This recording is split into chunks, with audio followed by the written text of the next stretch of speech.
In 5:32, we'll call to order the meeting of the Fitchburg Board of Public Works for February 7th, 2022. Attending tonight in council chamber, Alder Wheeler, myself, Dave Wilborn, and via Zoom, Michael Granetsky and Kim Lobdell. So we have our full board here tonight.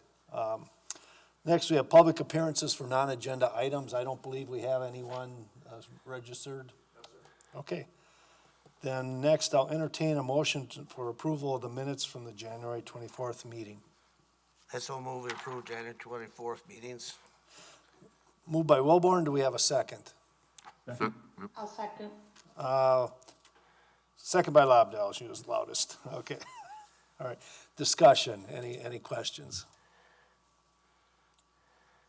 All right.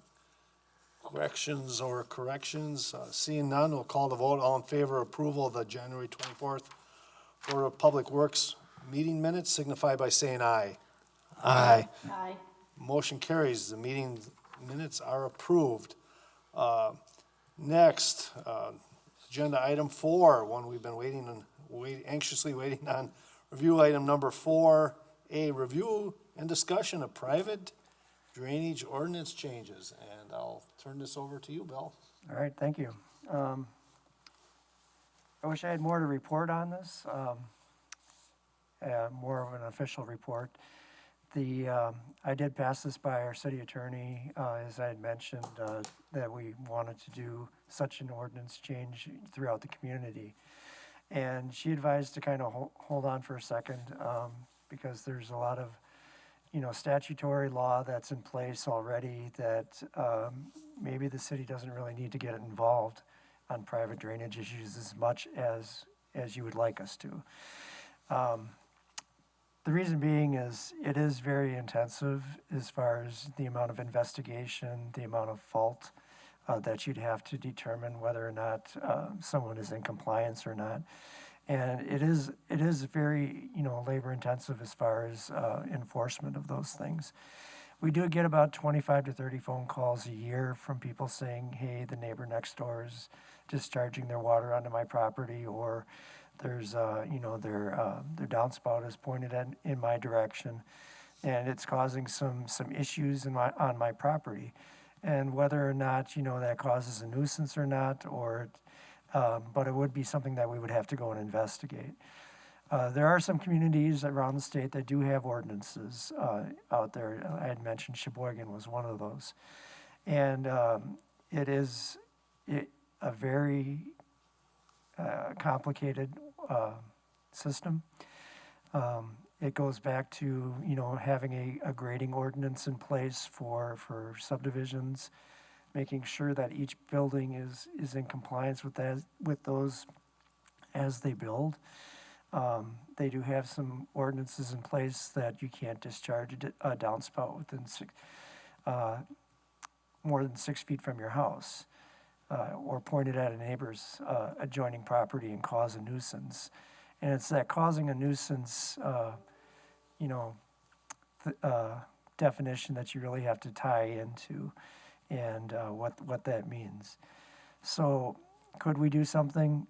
Yeah, it's possible to do, create an ordinance. But right now what we've been relying on is on our plats, we do have a note on there that says that all property owners are responsible for grading their property such that it doesn't cause a nuisance, block drainage, and is able to convey that drainage through their property. But what happens over time is people, don't know those plats, and they put their garden in, or they put some landscaping in, and all of a sudden things start blocking, and you got some issues. So, while I'd like to, have an answer for you tonight, the city attorney and I have a meeting on Wednesday to talk about it some more, along with Chad Brecklin and the mayor.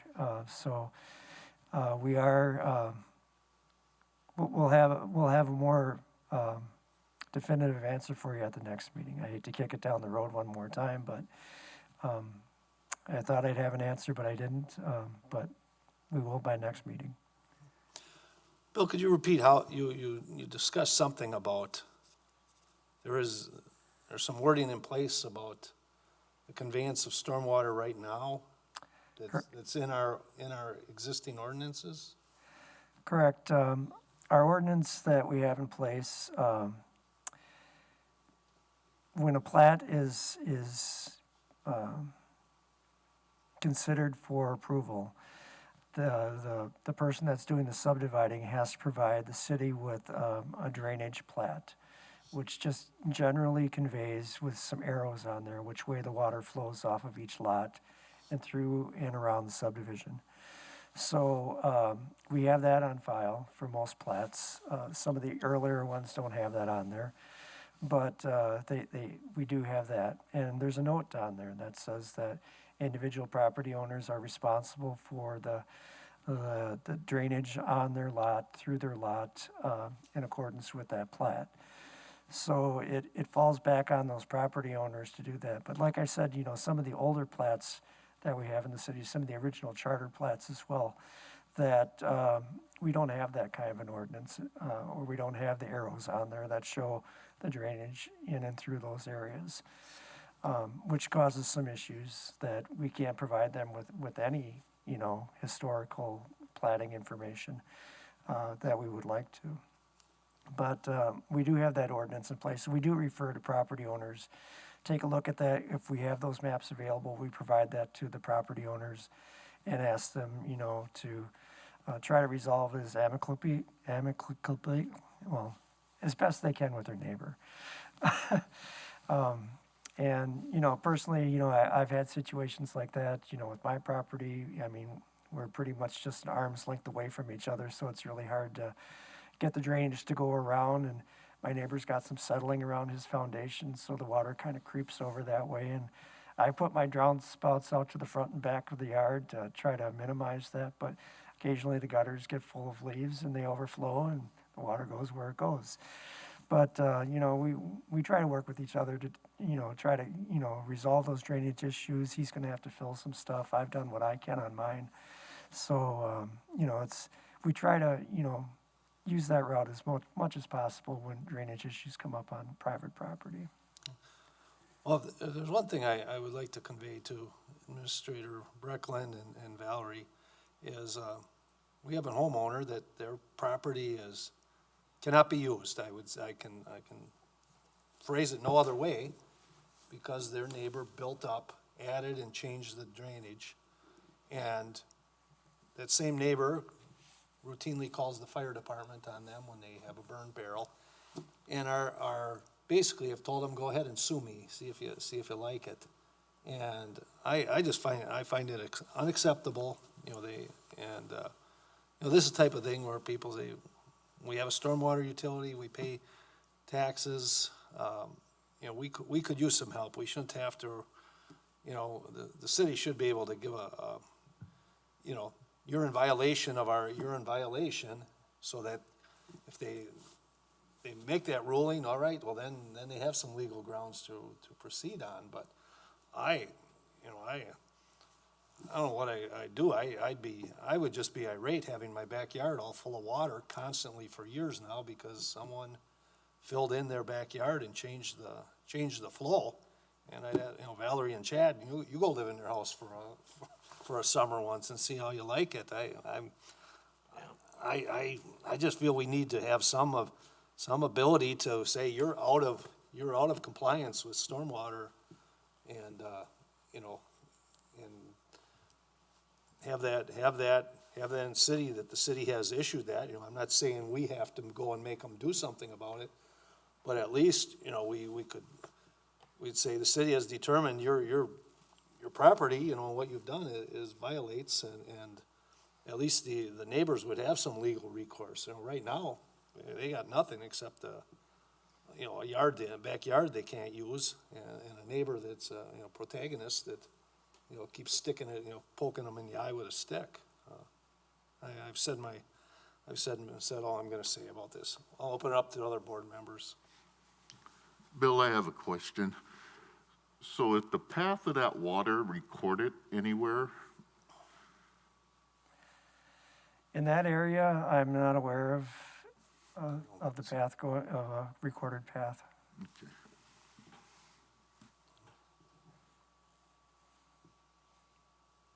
Mike or Kim, anything? No? Well, I It's a believe we difficult gotta have it. situation all around, because it's, we're talking about doing something for the whole city, where the problem seems to be in one specific area. And I have a little bit of an issue with that, because if it's a, between two people thing, they need to try to resolve those differences. And if that's a legal path, then that's the legal path. But it seems to be working in a lot of other places around the city. And I'm really sort of surprised that if it's an issue in Fitchburg, that we don't, like Middleton, Verona, Sun Prairie, none of those areas have anything for either. So there's got to be some background and reasoning as to, Bill did mention the labor intensive, and if you do put something on the records, are you going to get a lot more complaints? Is it going to take a lot more cities' time to be going out there and monitoring them all? It's sort of a catch-22 situation. And if we had 5 or 6 or 7 of these where people were coming in and having issues, then it seems like a bigger problem. But to do the whole ordinance, for one specific situation in a way, to me seems a little bit like overkill. Well, I think we got 2 right in your area, do we not, that you oversee? That you're their council Jim- person? Jim's in- I'm Jim's talking- in District 4, yeah. Yeah, you have 2 of them for sure. Yeah, but I mean, there's another one up on the other end too. Mrs. Alt had the neighbors come and put downspouts and put them right underground and run them right over to her yard. And if there's no ordinance that you could stop that from, how are you gonna stop it? If you don't have some type of ordinance against it. That's where I'm coming from. Well, a lot of it is common sense, like you said, Bill said with his neighbor.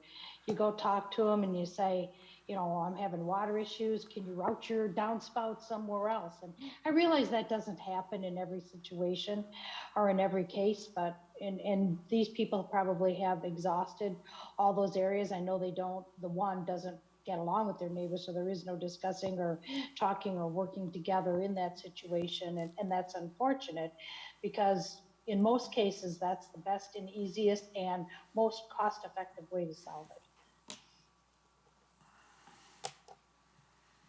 Well, if you fine them for doing it, you have something for the cities getting back for the help that's being used in their time to force the issue with it. Is where I'm coming from. In my Get your opinion, money it's back. just going to drag the city into the legal issues, which probably will eventually happen one way or the other. And then the city is going to have to be testifying and doing the legal aspect of it, so. I'm not saying that I'm against it. I'm just saying, let's look around. He's got an example from Sheboygan, which he said is very, labor intensive, time consuming, a complicated process. If there's nobody in our area that has it, well, why is that? Like I say, I don't feel like we have to get to a point where, we could issue a fine, but you have to say, you're out of compliance, so at least the neighbor, now they can sue, they have something standing behind them. Now you go to court, he said, she said, Yep. and these Can't people the have been. city just say, Go ahead, Kim, go ahead. can't the city say, you all have altered the drainage pattern that was there? I mean, basically, that's what you're gonna say with an ordinance. That's what the problem is. They've altered the existing drainage pattern, or the previous historical drainage pattern. Yeah, that's why I asked if it was recorded anywhere, that path. Yeah, that was I think that was. Well, that one is actually was the railroad runoff, and when the railroad went through, they built an absolute area for all the runoff water, stormwater, to go right down and under the railroad bridge into a pond, and now that's blocked. Well, if I'm those residents, I'm not paying my stormwater bill, I just do not see how, we cannot help a resident whose property is damaged by another one that's belligerent, I agree with you, Kim. I don't want the city entangled in things. I want as little, but I'd like to be able to give them some solid footing that, all right, if this has to go to court, at least the city, the city agrees with your position. Yeah. Is all I'm looking for out of this. But can't the city do that without an ordinance? Well, I mean, can't city engineering, the stormwater person go out there and look at it and say, I would be fine. you have altered the historical drainage patterns and it is causing an issue to your neighbors, that's not acceptable. I mean, you can do it with or without an ordinance. I guess the ordinance would give it more teeth, but.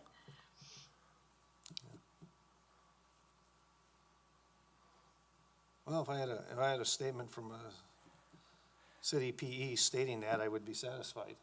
I don't know if he's willing to do that.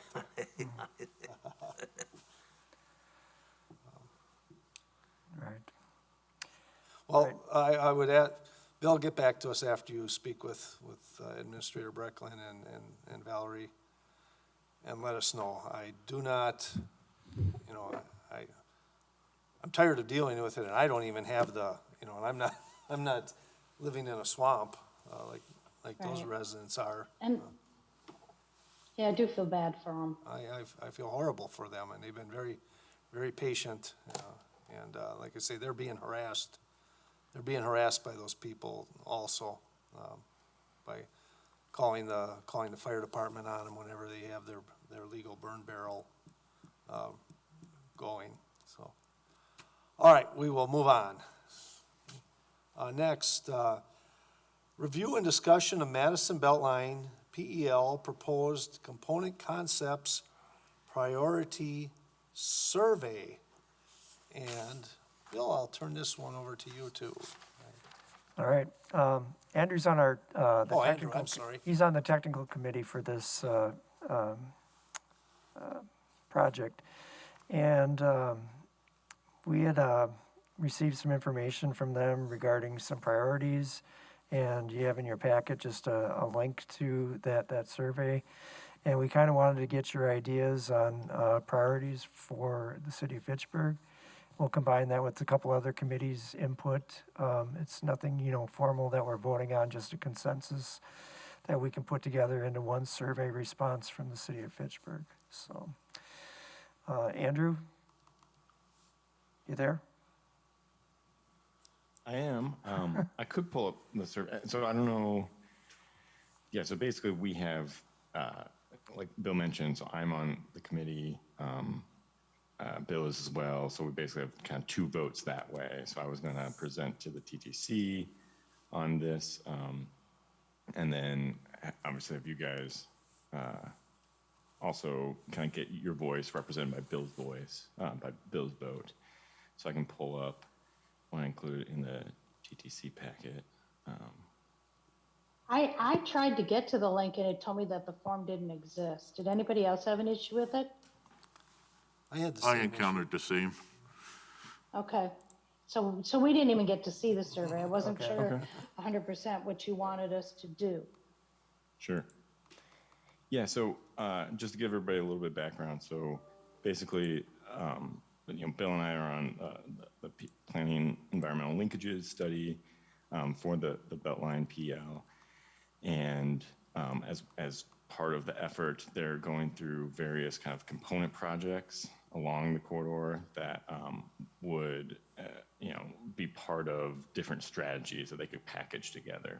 And so what they want to do is, certainly I think they're open for kind of public engagement generally, but in this particular sense, they want to make sure that they're kind of reaching out to the PEL staff members and getting kind of, some additional support in terms of understanding what projects would work best. And so with that, I will share my screen.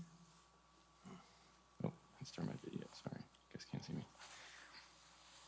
So this is what I included for the TTC packet. And so these are all of the slides. And so really, I guess what's helpful here is to understand there's a lot of information here, particularly if we go down to this gives you a good sense of what these are. So basically, different crossings, for example, either street crossings or bike ped crossings, and these are some specific kind of depictions of those. And so what we could do is, really hash through what I'm planning on doing for the TTC is to kind of walk through these in the survey. And basically, there's a pretty extensive survey that is at the end of this that allows us to kind of walk through and prioritize. It's here. And so this gives you a sense of kind of what they're looking for. So basically, oops. Well, maybe it's not. This is the link that we got from the DOT. So always good to do these live, right? Interesting. Yeah, I couldn't get to it, so. Okay. Well, perhaps if that one's broken, then I'm not sure the best way. I can check my email real fast. I've got the link, Andrew. I can bring it up. You do? Yeah, I just Okay. got to get signed in.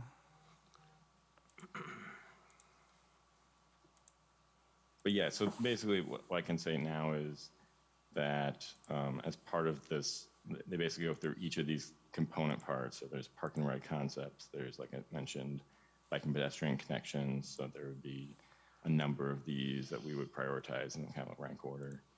There would be potential street crossings. So there's be full streets that could cross.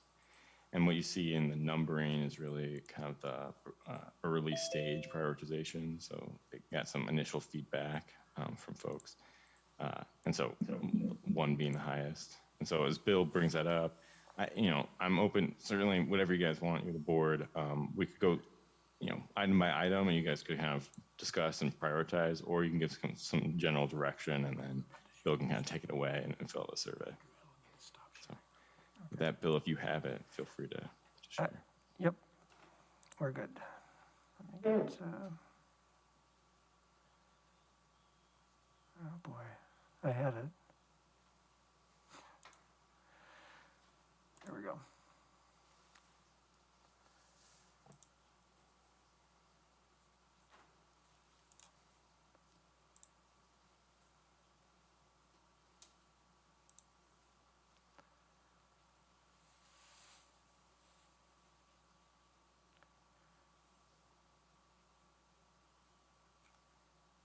Andrew?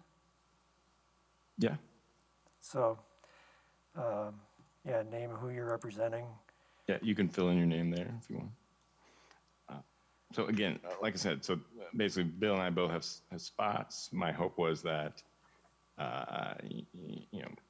as Bill's kind of vote, you guys could talk through these and just kind of discuss what your prioritization is as a board, if you have any opinions. And then, I can certainly help kind of relay information that I received from kind of the technical advisory committee, but and then I'll do the same for TTC. That way, our boards and commissions are involved in kind of this prioritization process. So I would just offer this up to the board as well. Is there anything outside of these areas that impact us directly? So on the example here, D and E really seem to hit Fitchburg fairly hard. I don't know that I would have any input on A, B, C, F, or anything like that. So I would just offer up the suggestion that we prioritize the things that are most impactful for us to get on and off the Beltline as easy as possible. Yep, and that's a great point. And that's probably exactly what all the other partners are going to do. I think to the extent, let's say you didn't want one of those, then potentially you could rank it further down the list. But that's a good point. A, B, C, F might be all kind of the same. So just kind of throwing it out there.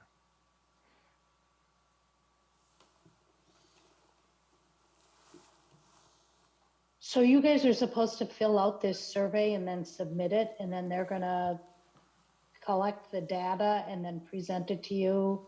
Is that correct, or?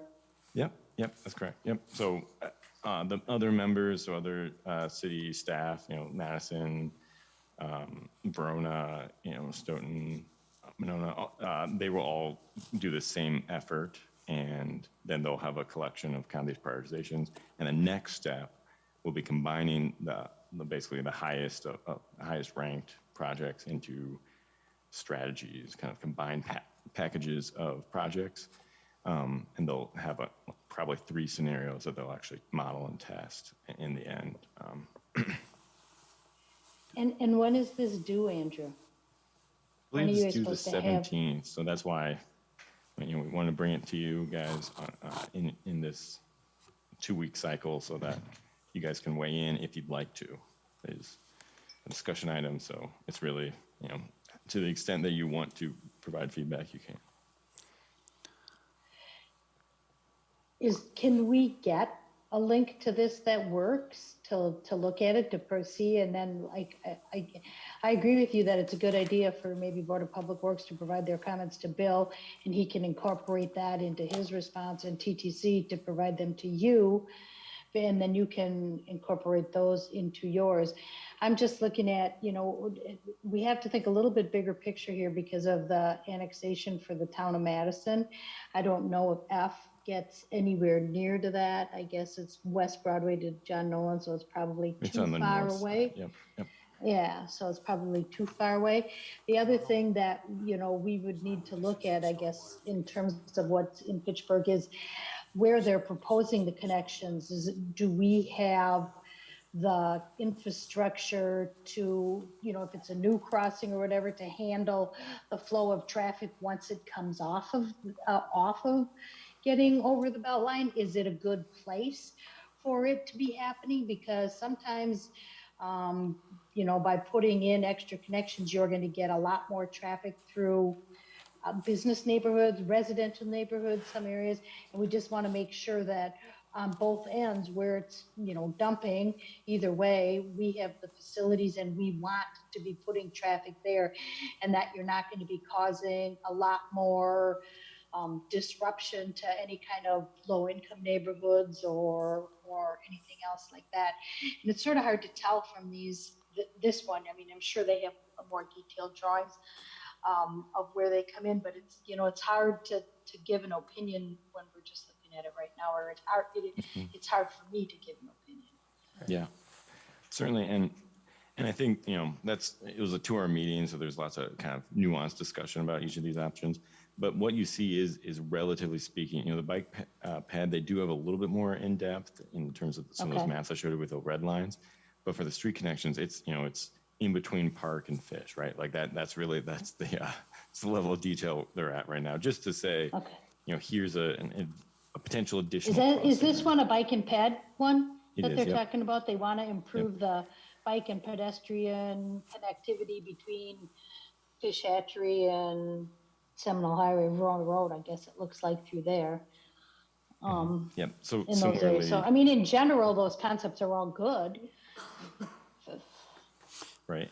And honestly, this could take an hour, right, to walk through this. So, in that light and the fact that the link didn't work, certainly if you guys want to deliver kind of your feedback in another way, that, if that's okay, then. Can we, I guess I poll the board members. Bill, it looks like you have a link that works. Yes, I have a link that works. I also have the slides that were presented, and there's a video of it as well, of the actual meeting.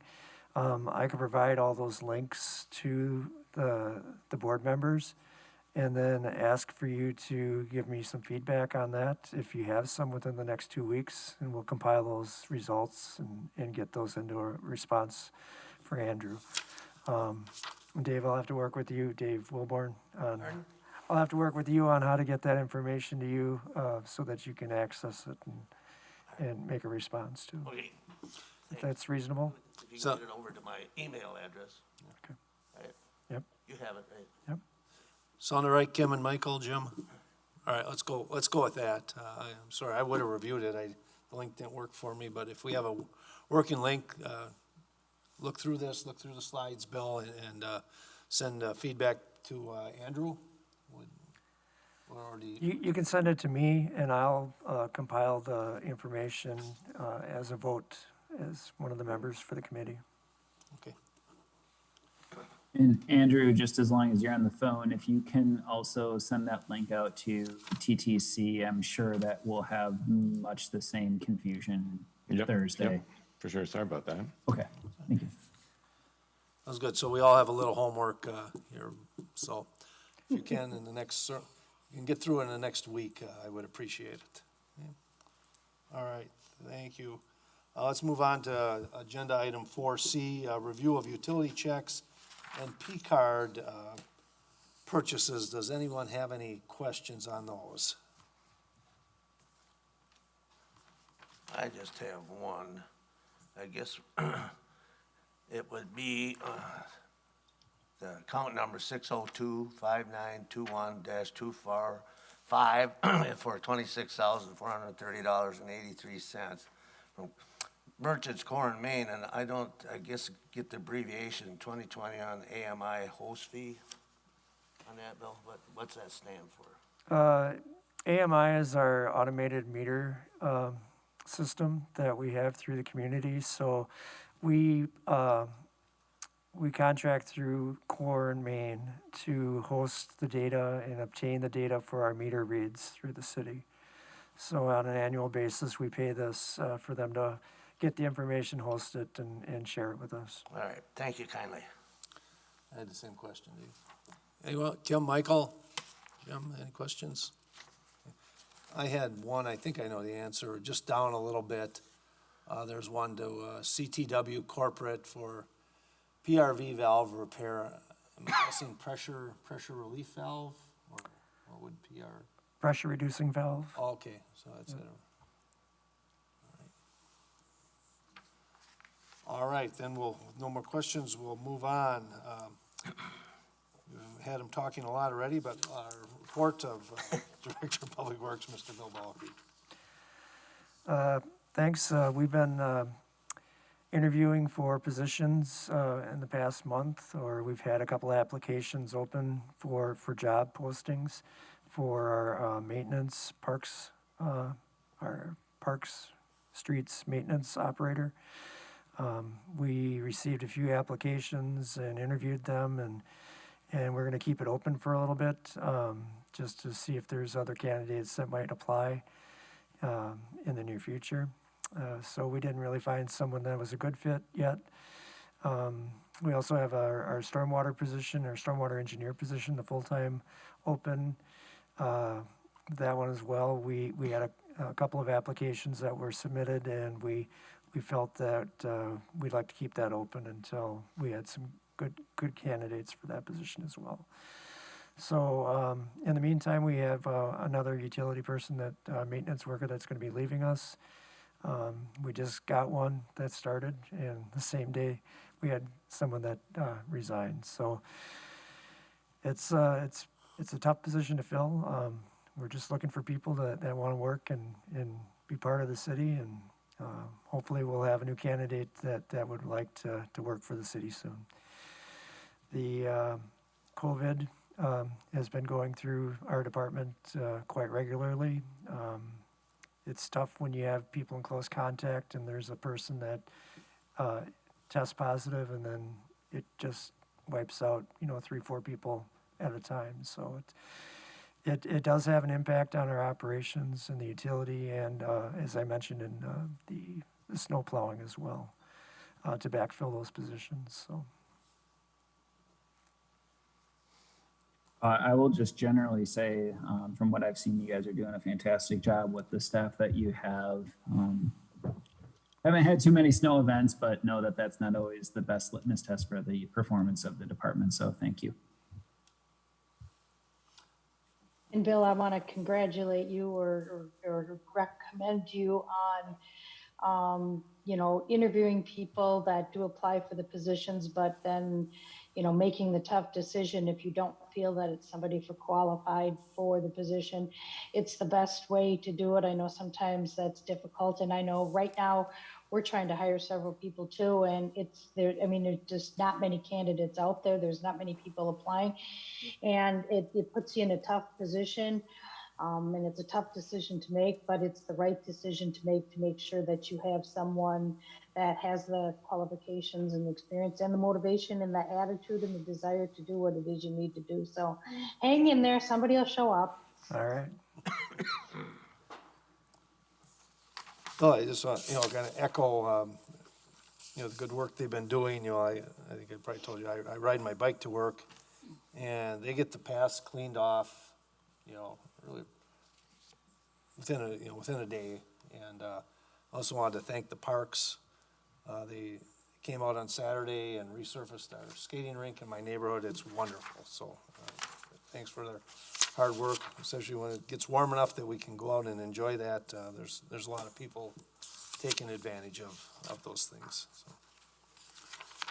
All right, we will move on then to Agenda 6. We have a motion to approve Resolution R 1422, approving Uptown Area Pond Design contract with R.A. Smith. So moved. Moved by Wheeler. Do we have a second? Second. Second, okay. Bill, why don't you run us down on the contract approval here? All right.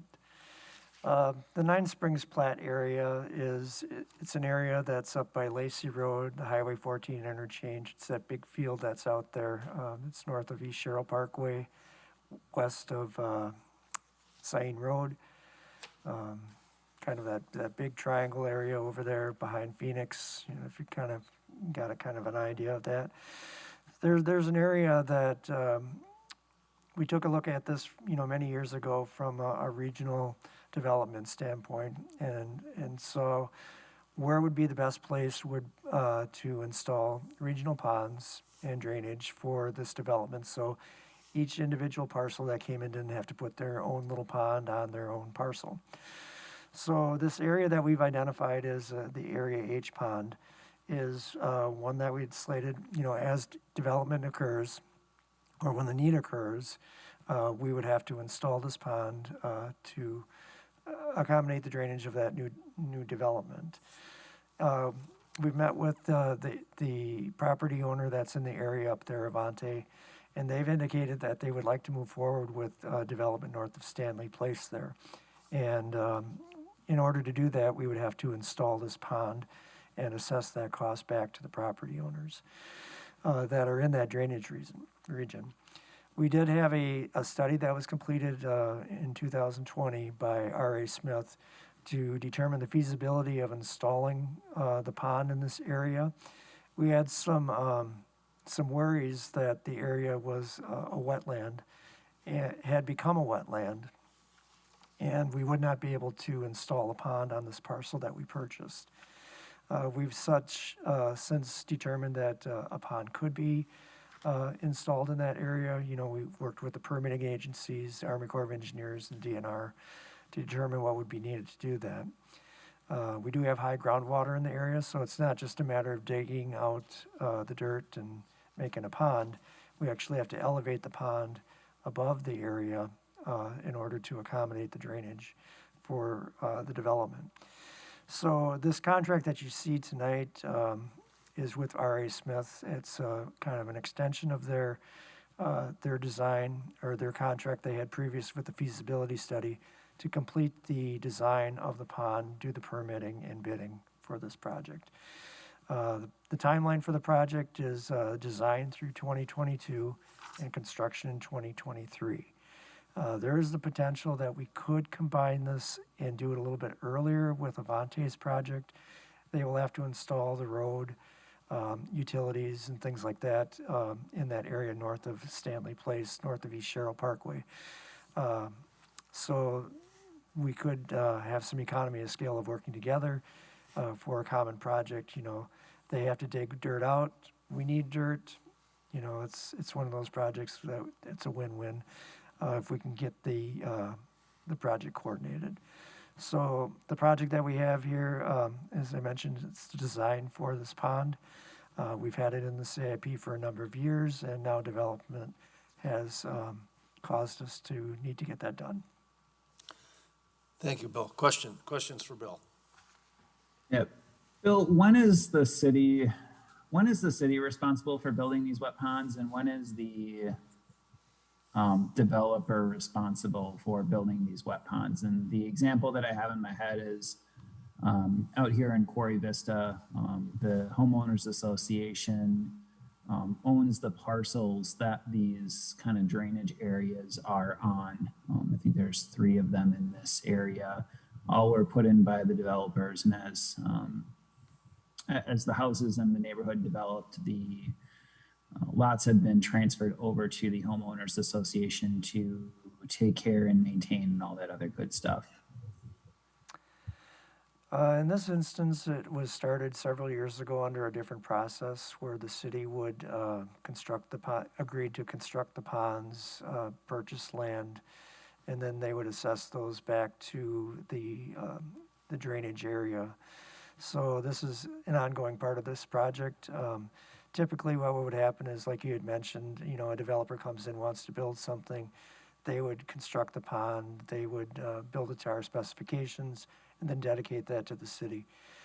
In this case, we have the land, we have the easements to do that, and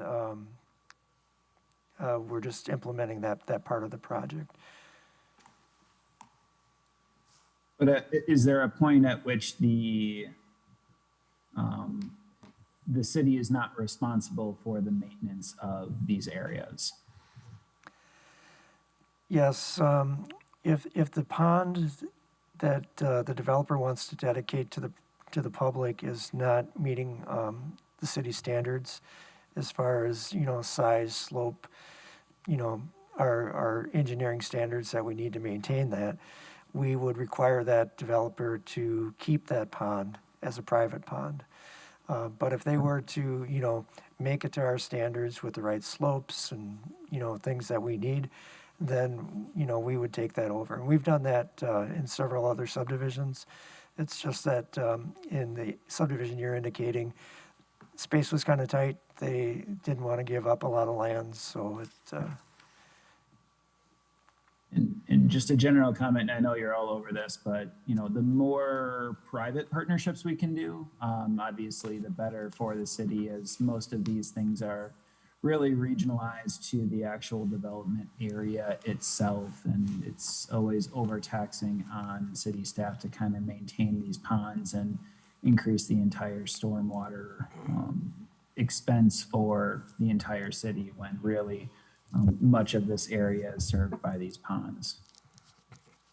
I agree with Michael. Where I live is the exact same situation. The developer had to build the ponds, turned it over to the neighborhood association, and we still own it, and we're responsible for the maintenance on it in that area too. But it does serve our subdivision, our residential area. So I guess me too. It's just like, I'm sure our homeowner association would love to give it over to the city and have the city be responsible for it and dedicate it to you. But I don't think the city's willing to take it and put it in part of the thing. So it's, I guess it's a balance between, I didn't know if it was residential, they're supposed to do their own, whereas, in uptown here, you've got more commercial type property, if the city is more apt to do it that way, or if it's just on a case-by-case basis. It's pretty much case-by-case basis, I would say. Because it is, it is a commercial area, multi-parcels, we take a look at those kind of things, or if it serves a smaller subdivision, it's possible that could be a private pond there. Bill, the cost for this now, the pond is serving a larger area than is initially being developed, is that correct? Or is this whole area being developed right now, is the pond drainage basin? It's going to be a portion of the drainage basin that's going to be going into the pond, but none of the area that's under development now, or has been under development, currently drains that way. So in order to develop this new area, we need to start the pond. So the areas that haven't developed yet, though, will stormwater utility or the taxpayers be holding that portion that percentage of the cost until those are, the remaining areas are developed that feed into that pond? Yes, yes. Yeah, the assessment is due upon development. So as those areas develop, then the payments are made. So you can tell me, what's the approximate ratio, of what's being paid for, what's going in now versus what is future? Is it 50/50? Is it 20/80? I would say, from what we've seen, it could be almost 100% within a few years. Okay. But it depends on the economy and things like that. But we've seen, probably, 30% of that area will get development and within the next few years. Okay. And this, the holding costs, would they be borne by the stormwater utility or by the taxpayers? It would be the stormwater utility. Okay. And will the entire cost eventually be assessed to the landowners? Yes, we'll take the cost of all the design, land acquisition, and construction, and divide those up to the area contributing, and then based upon those areas, they would pay upon development.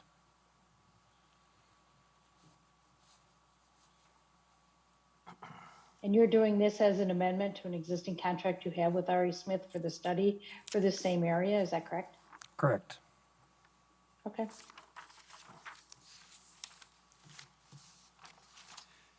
Any other questions? Certainly one where growth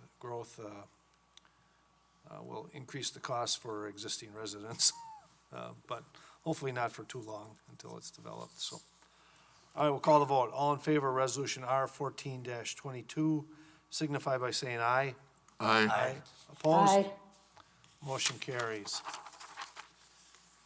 Next, Resolution R 18-22, adopting the ARPA/TID number 6 closure investment plan. Do we have a motion to approve this resolution? I so move we approve the resolution. Moved by Wilborn, do we have a second? I'll second it. Second by Lobdell. Okay, so there's two components in here.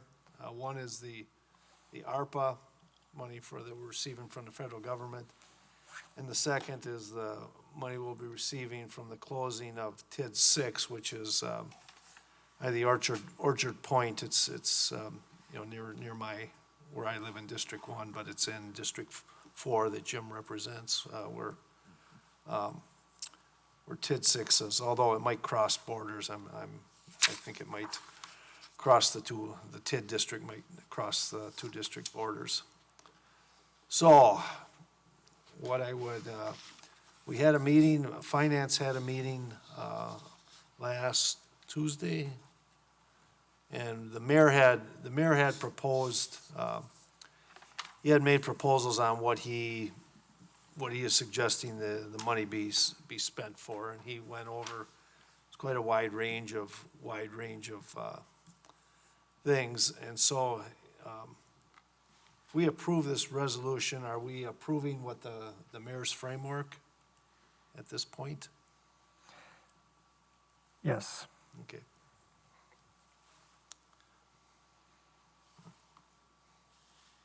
And will this be, do you know when this will come before council again here? I think it's coming up on the 14th, 14th, okay. 15th, something like that. Because people, they can, 14th. okay, they can propose amendments, things they like to change, and then council will consider those amendments. I would just say I'm going to add one for traffic calming in District 1. We have about 4 or 5 locations where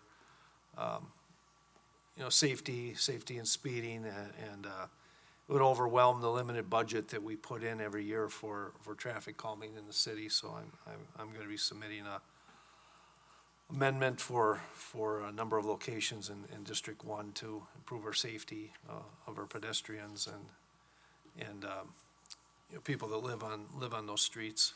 But, anyone else have any questions or discussion on this? I would really direct you to the mayor's, the mayor's framework, and, there's a little bit of everything in it.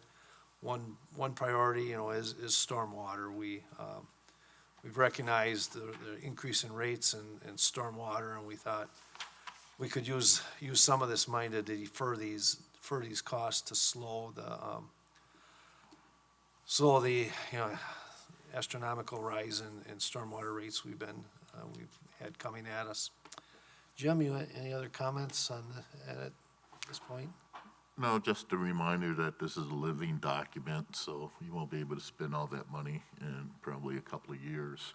Yes, thank you. So, what the mayor was trying to do is just come up with different buckets, where things can be divided. And, if you have any comments or questions or want something added, just let us know. I mean, we still have time, and this is why it's going through all the committees so that they can have some input onto what's in this document. So Bill, did you have input from Public Works as to, what kinds of projects you thought were important to meeting their criteria that this money could be spent on? Is that how this process worked? The mayor talked to department heads to get their input on what the priorities should be? Yeah, it was partially that and just a long list of projects that have been ongoing for years that might have, not gotten approved, to different budget concerns. But, between that and it's not exactly a wish list, it's kind of our priority list. It's things that we really need to be putting into place, to help us be more efficient and be sustainable and resilient. And it's pretty comprehensive. But yeah, we did have input to this as far as public works projects.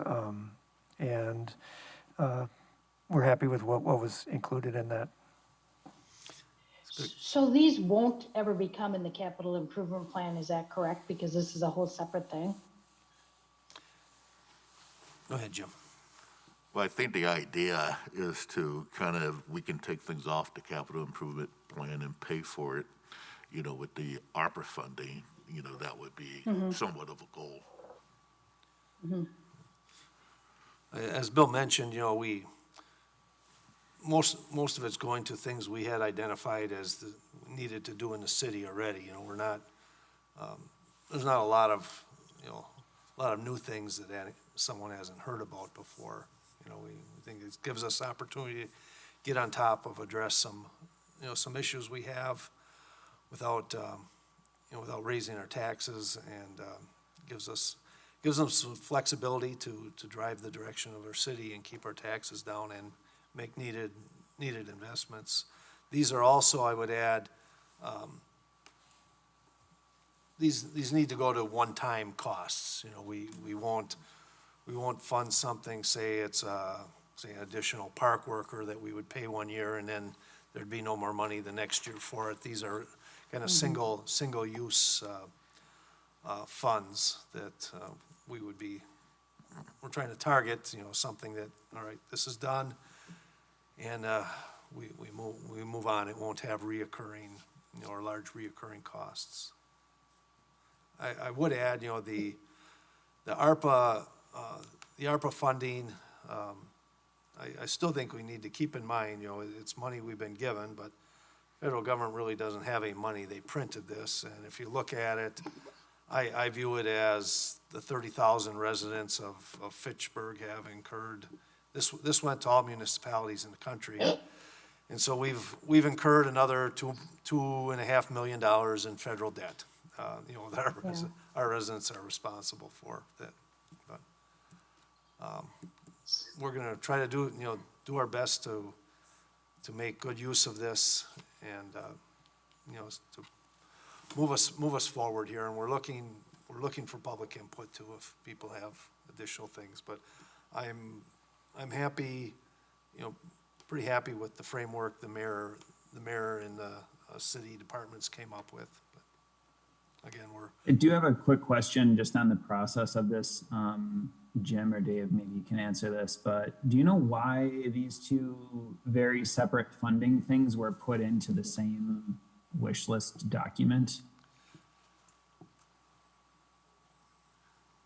These My- seem to be two very different funding mechanisms. I was gonna ask the same thing, because it seems like the TID closure money should be spent in the TID area. And to me, by combining the whole thing, we're looking at it all citywide, whereas the TID area may, so I would support Dave's, amendment or his thoughts on, doing some things for that area. Because typically I would think the TID money would be, and be invested in the area where the TID was, or adjacent to that area anyway. you would, that was my initial thought too. But that's what Misty impressed on me, Kim, was that the residents of all the residents of Fitchburg, all contributed to paying off that debt to the TID. Now, we certainly could, as a council and city, could make a decision to use most of that funds in that area. Like I'm advocating, I'd like to set aside the money for the roads in that, in that area that will need resurfacing, and just set it aside for those, so we don't have to dig into our other resurfacing, budget. But I had the same thought, but again, all our taxpayers paid off that debt in that TID, so. That's true. And while I don't mind that just general sentiment, I think that's probably a true statement. I don't necessarily know that the TID money should be put into one thing or another, but it just seems like, again, we've got these two very different funding sources, and lumping them together seems to give a bigger number and maybe a bigger maybe a bigger impression that this money is a much larger windfall than what it actually is when you start to separate out these two things. That was just my process question. My other general statement, again, Dave and Jim, is with these one-time costs, and Dave, you mentioned this, and I can definitely appreciate this. I would start to take a look at some of the things that are listed on page 9 under the city infrastructure. Seems like some of that really has fallen under the jurisdiction mostly of Public Works, which I love. When I start to see things like, broadband, solar EV charging stations, solar specifically, we've gone down the route of installing solar, and I know that we've got city updates on the city website as to the return that we're getting for that. I'd love to kind of see a couple years in now, what were our expected returns versus what are we actually getting out of our solar, to see if it's a good idea for continued investment. The amount that we get on a daily basis is fantastic, but I don't know if that's actually effective or not. I assume it is, because Public Works does an excellent job of doing their homework. But to invest more and more and more after we've actually got some great data to base the effectiveness of solar on, would be that. The other thing is, I'm not sure in general how something like EV charging stations actually saves the city money in the long run. Obviously, everyone's, maybe moving to more hybrid cars, better for the economy. I'd grab that. While I do appreciate the sustainability component of that, that is a cost for the city. And I'd just like to point that out. And then obviously, the LED upgrades, I think that's great. Senior transportation, I don't necessarily know what that means. It sounds to me like that's an ongoing cost. Shared bicycle program seems like an ongoing cost. And again, I don't want to go through the whole list. I know that this thing will be ironed out here, but it does seem like there was quite a bit of ongoing things that would actually increase the costs on a year-over-year basis. And I just don't want this to be a quagmire that we get ourselves into, where we get a windfall, we invest in all this stuff, and then we have to pay more stuff for it later. I echo that sentiment, Michael, yeah, thank you. The senior center, I think we're looking at possibly purchasing the bus, so that we could, we could move the seniors, to the center and back for the various activities. How we would pay for this is how we would pay for the personnel to do that. That's kind of the million-dollar question there. You make one, you get the free money, but now you've committed yourself to spending a lot more, which is usually what that's usually what happens with federal grants and things, but, thank you for those comments. Why they're grouped together, I think that was a decision, I don't know, Misty recommended that to finance, Jim, do you recall? Or the mayor and our finance director thought this might fit together. I don't recall specifically, but I think it had the timing of this, it's time for the TID closure, and we had this, so it just made a little more sense to put it all together and get more things done with the bigger pot of money. Well, please, Maybe administrative efficiencies. The only thing hanging out there on the TID is if they think there's still gonna be some legal costs or whatever from the two open claims against it. So that's just something to consider, and I know it's acknowledged in here, so I'm sure people are keeping their eyes open for it, but as discussions go on, like Jim said, it's sort of a dynamic document, and there's time on some of this, so maybe those two issues will iron themselves out throughout this process too. Yeah, we have is it almost, I don't think it's 4 years, but certainly at least 3 years. At least 3, yeah. Yeah, Bill would tell you this, he started nervous, all these projects. We physically don't have the staff to do this in 1 year, we probably don't have staff to do a third of it in 1 year. So, we have to spread it out. There's no other way around that. And so, the timing of when these things occur there'll probably be some more discussion, at council and input from the public. Yeah, Michael, you brought up a good point about solar, and it all, I think, depends on what is the goal. Is the goal to save money, or is the goal to actually reduce greenhouse gases? And that was a good question, because I don't know what the goal is right now. I agree. Yeah, I didn't put it. Depends on who you talk. Well, I didn't put it in there, so I don't know.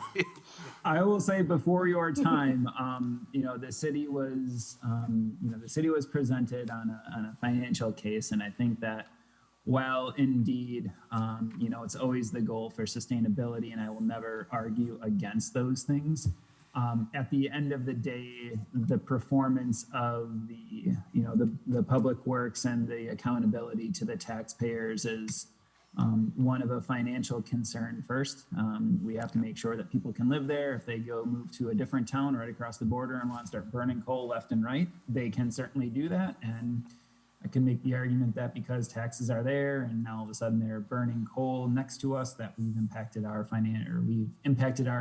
environmental footprint negatively by shoving people out. So just want to point that out, and would love to see more to the point, just some sort of update, Bill, on the performance of our solar thus far. Have we seen from these ones that we put in, 3, 4, 5 years ago, have we started to see any sort of performance degradation, or is it really based on the environmental factors such as sunshine? I can definitely That's another conversation. follow up with a report. I know that Phil Groupie, our sustainability specialist, is working on that. So he said he's getting it together, and we should have something by the annual report. Yeah, and the annual report, is that that would be great if as that is ready, just make a yearly update to the board here, and I'm sure it's on the bucket list of things to do for you. Michael, thank you for raising that issue. Dave, did you have anything? No. Anything else, you know? I've just got an update. Andrew was nice enough to make a clip of the schedule for the plan adoption. Oh, thank you. And actually, tomorrow, there's a public hearing scheduled for this plan. And then, as you mentioned, on the 14th, the amendments are due to the finance director. Then there's a summary and committee of the whole meeting on the 23rd, and then a public hearing again on the 22nd of March. And then discussion amendments to follow on the 22nd for final adoption. Thank you, Bill. That's very helpful. All right, if we don't have any more questions, I'll call the vote. All in favor of Resolution R 18-22, signify by saying aye. Aye. Aye. Opposed? Motion carries. Next, Resolution R 0422, authorizing transit service agreement with the city of Madison and the city of Fitchburg, and this was postponed from our last meeting. Do we have a motion to approve? I'll move Moved by Lobdell, do we have a to second? approve. No second. Second by Wheeler. So Andrew, if I recall right, there were some charts or tables you needed to get filled in, to have this ready, is that, do you have those ready now, or can you elaborate on that? Yeah, so those two appendices were updated. Appendix A, which is basically our vehicle hours projected out from 2022 through 2026. And then attachment B, which is our annual operating reserve contribution. So basically the dollar amount per hour we pay to Metro. So we just want to get those updated based upon the new Metro financial model, and now those are updated in your pack. Michael, has this been before TTC, or is it scheduled?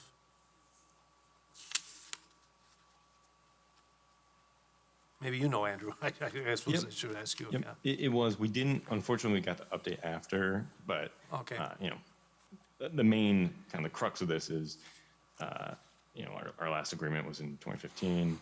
There are some somewhat significant changes in terms of the terms and the operating reserve and kind of the specification of that. And so that's why Metro and us are coming to you guys for approval. Okay. Any other questions for Andrew? And we got a little more detailed rundown, you know, at the last meeting on this. Andrew, if we haven't updated the agreement, and I should have asked this question earlier, if we haven't updated the agreement since 2015, what would be the recourse if we don't approve this? Does our Sure. current agreement just stay in place? You know, that's a good question. So, you know, it's something we haven't really discussed too much with Metro. So all the other partners are doing it. If it's, you know, in some ways, I think we, you know, it's kind of the agreement among the partners to kind of move forward for a more stable operating. But, you know, that's certainly a question for Metro of, you know, if this doesn't pass, what needs to change in order for us to update that? So it's a good question. I guess I just asked the question because I've seen over the years here repeated projects where we do something as a response to you know, big ticket items happening throughout our transportation system. So we have one area that's under construction and then traffic gets diverted, for example. Then we do our traffic study and say, hey, traffic over here is bad. Traffic, there's a number of factors that go into this stuff. So if we're doing this and the terms are being updated because of impacts to service, because of COVID-19 or whatever it happens to be, I just don't want us to be doing this because all of a sudden something happened and we need to do a knee-jerk reaction to, you know, rates or service or whatever it happens to be, when if 2-3 years from now, it's going to be really, really advantageous and really costly for the city to maintain the agreement that we've got in place. So you're comfortable with this? Sure. I mean, that's a great point. And so, you know, basically the nice thing about this agreement is that in kind of holding that operating reserve, from all this influx of federal CARES Act money, but not just for us, but for our other partners. We're able to use that in the short term to kind of ease some of the increased capital costs, and then using the long term to ease year-to-year fluctuations in either a pandemic or other potential service disruptions that could either increase or decrease ridership, right? That therefore decrease our fare revenue, or potentially soften the blow for increasing service. And so what I'll say is, basically looking at our costs right now, the projections right now based upon ridership projections and revenues would be that we would be increasing our actual costs we spend every year for by 3%. And so there are some, we're taking over the town of Madison, a little bit of Route 16, and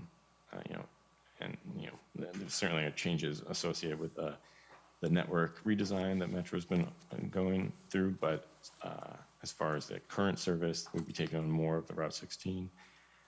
Between those increases and this increases in some capitalized costs from Metro, new bus station, that sort of thing, we're able to absorb that and still just increase it 3%. And so I think that kind of reliability, I think that that's really the benefit of this renewed agreement.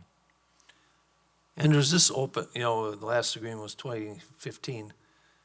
Is this open-ended, or is there a date that we revisit it again?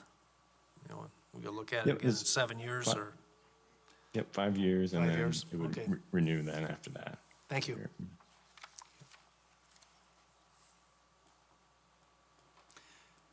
Any questions? Call the vote. All in favor of resolution R 0422, authorizing transit service agreement between City of Madison and City of Fitchburg, signify by saying aye. Aye. Aye. Aye. Opposed? Motion carries. Next, resolution R 2322, rejecting bids for tree clearing and grubbing project associated with West Lacey Road reconstruction. Do we have a motion to approve? I so move we approve R-23-22. Moved by Wilborn, do we have a second? Second. Second by Wheeler. So our bids we only had one bid, or 4 bids. 4 bids, but they were all much higher than the engineer's estimate, and Bill determined our scope was vague. And so we would like to clean up the scope and rebid again. Can you elaborate, when you're cleaning up, are you specifying the number of trees or square foot? What would be different in the RFP that you would send out again? Andrew's got a pretty good handle on that one, if you'd mind answering. Sure. Yeah. My neck only turns one way, Andrew, I'm sorry. That's okay. So mainly it was what to do with the wood chips and mulch from the project. Certainly between roughly 6 acres that we're clearing, there's quite a bit of extra material there. So we're allowing the contractors to put down 1.5 inches on the slopes just to stabilize them until the main road project gets underway. And then all the rest can be taken to our city maintenance building to be used as wood mulch. And so that wasn't initially specified in the contract, so we want to make sure that's clear to all the contractors bidding on it. Because that hauling off of material, especially from outer state folks, is certainly an impediment for the project, as well as some additional, more minor items like the removal of some stormwater erosion control measures as well. So a few things we just want to hone in and make sure we get the bids a little more tightly bound. Thank you, Andrew. Any other questions for Andrew? When, if you send this out, when would you expect to get the bids back? Because I think you're on a timeline with you have to have this done before bat season or something? That's correct. That would be before June, and I think we're opening up probably in 3 weeks. Okay. Does that sound about right, Andrew? So, yeah, we'd be opening bidding this week, pending council approval, and then closing, yep, in 2 weeks. Okay. All right, very good. Any other questions? Dave, you sure you just don't want to bring a chainsaw out there and save us a couple bucks? Especially now that he knows he can take the mulch to the city recycling site. I say, if you put a big pile there, they put a big pile and say, and put a sign on, say, city-owned, do not remove, it'll disappear. Yeah, yeah. Yeah, if you put a big pile and put a free sign on, it'll sit there It'll be there, it'll forever. be there till But I'm, it- till yeah, I'm dead, yeah, but if you put a sign on it and say, city property, do not remove, it'll be gone overnight. All right, we'll call the vote. All in favor of resolution R 22 rejecting bids, signify by saying aye. Aye. Aye. Opposed? Motion carries. Announcements, the next Board of Public Works will be Monday, February 21st at 5:30. If you can't make it, let Bill or Dina know as soon as possible, otherwise we'll plan on seeing you then. And again, if you have questions on the ARPA TIF closure, please let your alders know. And that, do we have a motion to adjourn? I move adjournment. Moved by Wheeler, do we have a second? I'll second. Second by Lobdell. All in favor signify by saying aye. Aye. We are Aye. adjourned.